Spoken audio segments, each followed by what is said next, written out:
Tapi ketika melihat fakta seperti ini, ya kita malu. Sehingga menurut saya perlu memang upaya-upaya yang lebih serius dan kemudian lebih terukur dan kooperatif itu kira-kira Mas Eko. Agar ada treatment yang kemudian paling tidak ada kesungguhan dari kita untuk mencoba berusaha merubah situasi ini lah. Ya kalau tidak kita yang dari sini, siapa lagi yang bisa berpikir terkait dengan kondisi tinggi seperti ini. Dan karena itu kami menawarkan ada 3 strategi. Yang pertama adalah dengan peningkatan pencegahan. Jadi pelanggaran pemilu konon terjadi karena ada niat dan kesalahan. Dan pencegahan dilakukan untuk merubah niat orang agar tidak melakukan pelanggaran. Itu tidak kemudian menjadi sesuatu yang nyata. Indeks kerawanan yang dibuat oleh Bawaslu itu diharapkan menjadi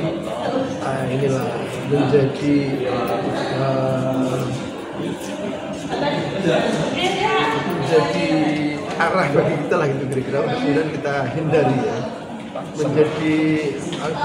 menjadi early warning system. Jadi kita tahu kemudian apa yang akan terjadi, bagaimana jalan yang terjadi, itu yang harus kita usahakan. Tidak kemudian kita ini pasrah. Yang 9 tahun sebelum iya, periode ini aja, di tahun-tahun ini aja. Ketika kemarin ada partai, ketika khususnya kan yang melibatkan antara PDIP dengan P3 kan. Selama ini keduanya itu ya Pak? Iya, keduanya ini. Kita memang punya tradisi yang negatif ya, khususnya di kota Jogja ya, antara kelompok merah sama hijau itu ya. Itu kan lawan musuh bebuyutan begitu ya. Ini soal bagaimana memanfaatkan siapa. Saya melihat begini, kelompok-kelompok dinamik, saya katakan begitu, itu memanfaatkan hidung parpol sebenarnya ya, untuk konflik di antara mereka, sehingga mereka seolah-olah jadi kebal hukum. Dengan kalau memanfaatkan kampanye adalah parpol, itu seolah-olah kan dia merasa di backup oleh partai politik, dan seolah-olah dia bebas untuk kemudian melakukan apapun. Tapi saat ini koalisi Pak keduanya itu, apakah nanti berpotensi DIY menjadi semakin aman? Kita lihat aja saja nanti ya, karena mudah-mudahan itu bisa meredam ya, karena kebetulan mereka berada dalam satu posisi yang sama ya, dalam satu calon pilpres yang sama. Pak, kemarin kan sudah ada dimensi hak dipilih dan kapan calon dengan setor Amerika kepada Pak Jokowi, dia merupakan peringkat kedua paling ramai secara nasional. Ya, ini dia Mas Eko.